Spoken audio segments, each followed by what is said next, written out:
उच्च गति अभ्यास रामधारी सिंह गुप्ता प्रतिलेखन संख्या 15 शुरू होगा 5 सेकंड बाद।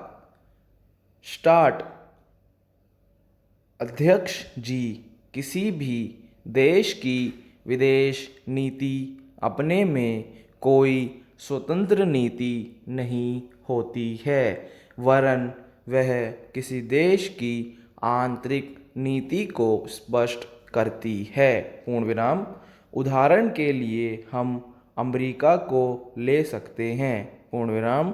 उसने अपने यहाँ अधिक अन्न पैदा किया और जब उसके पास अनाज फालतू बच गया तब वह अपने बकाया अनाज की बिक्री के लिए ऐसे देशों की तलाश करने लगा जो उधार पर माल ले सकते हों।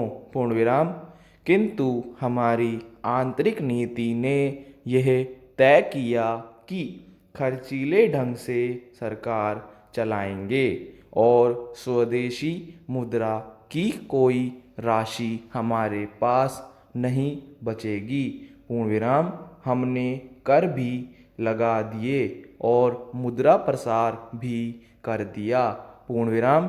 कुछ संकट पड़ने के बाद इस बात की आवश्यकता को नहीं समझा कि उस पैसे का कहीं अन्यत्र उपयोग कर सकें। Next para.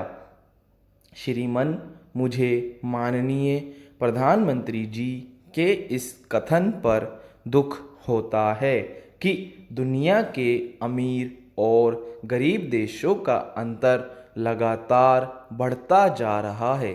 पूर्ण विराम। मैं उनसे यह पूछना चाहती हूँ कि भारत की विदेश नीति ने उस अंतर को घटाने की क्या कोशिश की है?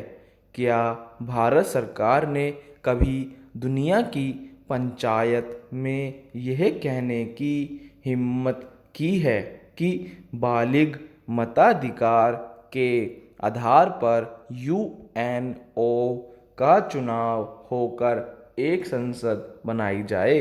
और क्या आप में यह देखने की हिम्मत है कि फौज के हिसाब से कर लगाकर एक विकास का खाता खोल दिया जाए?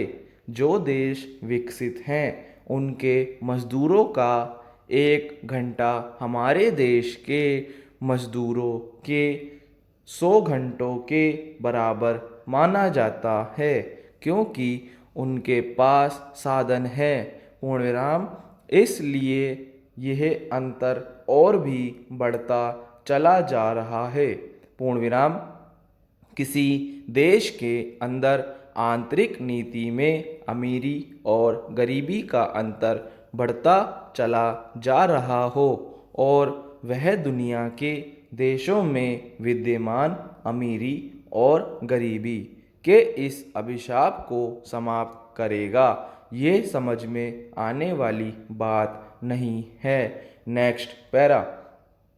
अब मैं आपका ध्यान एक और बात की ओर दिलाना चाहती हूँ। पूर्वी जर्मनी को मान्यता देते हमें परेशानी होती है इसलिए कि शायद पश्चिमी जर्मनी को बुरा लगे। पूर्ण विराम। लेकिन पश्चिमी जर्मनी ने तो अपनी रक्षा का भार दूसरों पर छोड़ दिया है। पूर्ण विराम। उसने अपनी पूरी शक्ति इस बात पर लगा दी है कि अधिक से अधिक उत्पादन किया जाए। आपने जो समय दिया उसके लिए मैं आभार प्रदर्शन करता हूँ और आपका धन्यवाद करता हूँ। स्टॉप।